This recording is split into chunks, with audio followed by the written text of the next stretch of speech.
5 పూట్ల నమాజ్లో ఎన్ని పూటల మనం జమాత్తో నమాజ్ చదువుతున్నాం? ఎన్ని పూటలు మనం జమాత్తో నమాజ్ చదువుతున్నాం?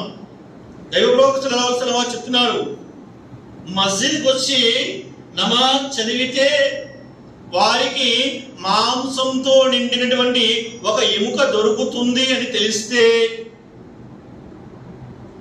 ఎగబడొస్తారట మసీద్కి. అంటే ఈ రోజుల్లో ఫర్ ఎగ్జాంపుల్ మనం చెప్పాలంటే ప్రొఫెసర్స్ వారు హదీస్ ఎలా ఉంది? మాంసంతో నిండిన ఒక ఎముక దొరుకుతుంది అని తెలిస్తే వారు మస్జిద్కి నమాజ్ కోసం ఎగబడి వస్తారు. ఈ రోజుల్లో ఎలా అంటే మస్జిద్లో బిర్యానీ తాగుతుందంటే మస్జిద్లు నిండిపోతాయి. అంటే జమాత్తో నమాజ్కి జమాత్ని రప్పించడానికి మనం రోజు బిర్యానీ పెట్టాలన్నమాట మస్జిద్లో.